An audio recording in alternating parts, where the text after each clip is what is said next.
Buen día, somos el equipo 3 del bloque 2 del grupo Métodos Cuantitativos 3BM1. Vamos a presentar nuestra experiencia práctica número 4, cromatografía, extracción de pigmentos vegetales y cromatografía de absorción. El equipo está conformado por Aniela Velar, Merit González, Víctor Pichardo y su servidora Luz Ramírez.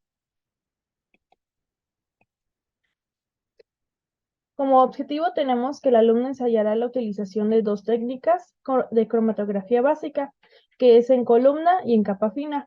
También extraer los pigmentos responsables del color de las hojas vegetales utilizando disolventes de uso común en casa.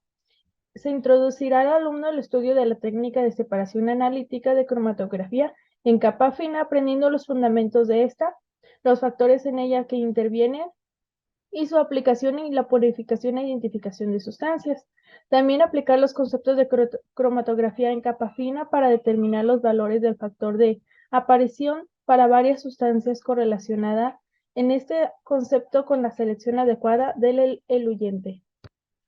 Y los materiales que utilizamos es el mortero con pistilo, vaso medidor, recipiente para machacar, vaso de vidrio rectos, jeringa de 5 o 10 mililitros, un colador, recipiente con tapadera, papel filtro, gotero, etanol, acetona, material vegetal como espinacas y bugambilia y talco. Resultado obtuvimos que tanto en bugambilia y la espinaca hubo una mejor separación de los pigmentos con la acetona como fácil móvil que en el alcohol etílico. Por lo tanto, aquí se puede ver que tanto en la acetona se podía ver más distintos pigmentos, o sea, se notaba más la separación del amarillo, con los diferentes tonos de verde, y en la bugambilia también se notaba bien lo que era la parte rojiza y la parte amarilla. Y en el alcohol, en la parte de la espinaca sí había una diferencia de colores, pero no era tan fuerte. Y en el caso de la bugambilia, de plano no se notó la parte amarilla, que ahorita veremos de qué pigmentos se tratan. Por lo mismo, ya para lo de la parte de la columna, como el único que salió bien, a la primera fue el que se usó como fase estacionaria, el almidón de maíz. Y en esa, bueno, el pigmento amarillo salió casi de inmediato y después tardó 11 minutos en salir el pigmento verde, que sería la clorofila. Y bueno, ese resultado lo obtuvimos del almidón de maíz. Luego pues están los cálculos del pigmento amarillo. Ya después investigando, pues se trata de la xantófila. Y pues los pigmentos verdes, el más fuerte es de clorofila B y el más claro es la clorofila A. Y bueno, calculamos lo que es su factor de retención o su factor de retardo, su RF, que esto equivale a la distancia recorrida por el compuesto sobre la distancia recorrida por el disolvente. Esta es una relación de la distancia entre el soluto y el eluyente que nos permite identificar distintos compuestos en mezclas complejas y también identificar algunas características como su polaridad y demás. Bueno, en este caso, el que tuvo un mayor avance en la placa o por lo tanto un RF más alto fue la xantófila. De hecho, lo podemos apreciar aquí en las placas. El amarillo siempre es el que se encontró más arriba, o sea que tuvo más arrastre.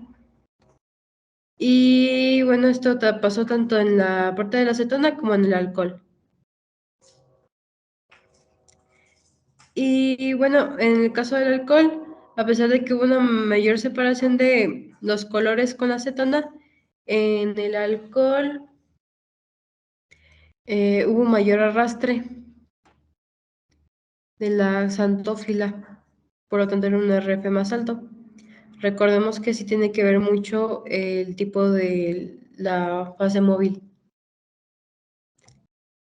Y bueno, en el caso de las bugambilias, Después ya investigando los pigmentos de que encontramos de qué se trataban, eran las betacianinas para los que son el color rojizo y las betaxantinas del color amarillento.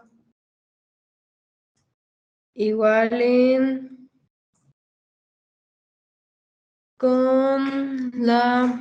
este caso, bueno, en el alcohol realmente no hubo como, se vio una ligera mancha amarilla, pero no fue una gran separación. Aún así se calculó que de la betaxantina fue de 0.5 CRF.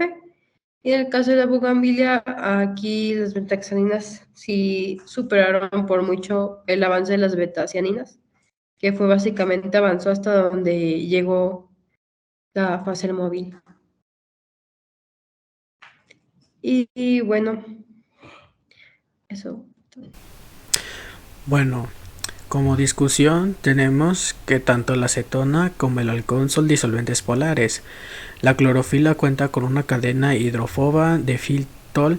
Al ser hidrofoba no puede disolverse en el alcohol ni en la acetona, por lo que tiene sentido de que quedara en la parte inferior de la placa y que el pigmento verde fuera el que más tiempo tardó en salir de la columna, ya que el solvente es el que conduce a lo largo de la placa, y la columna y los compuestos se separan según el grado de absorción que éste ejerce sobre ellos.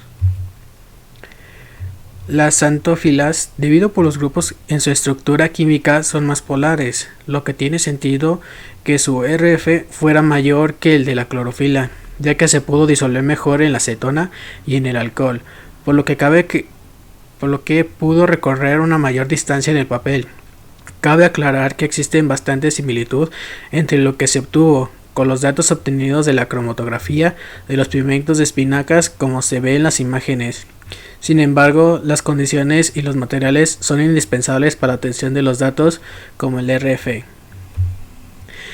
En el caso de los pigmentos de las bugambilias no se encontró mucha información acerca de los resultados que se deben de obtener en las placas cromatográficas. Sin embargo, por la estructura química de sus pigmentos, la cual cuenta con ciertos grupos como los hidroxilo que influyen a que será más polar, por lo que el disolvente pudo arrastrarlo por la placa y columna de mejor manera.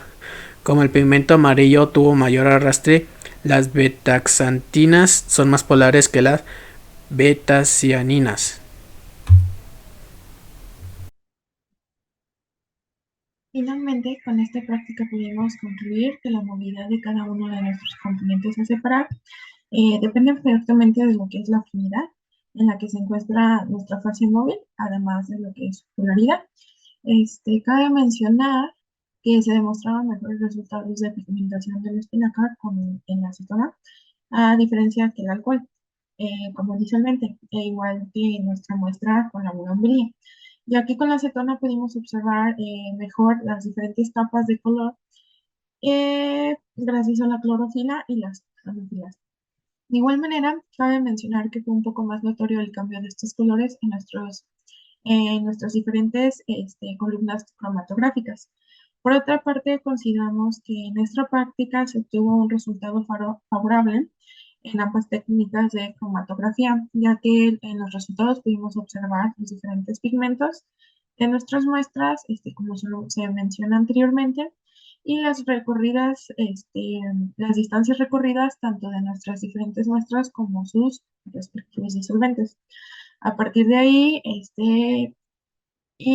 o sea, con esto pudimos calcular lo que es el factor de retención.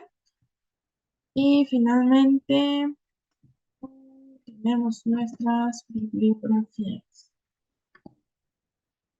Gracias.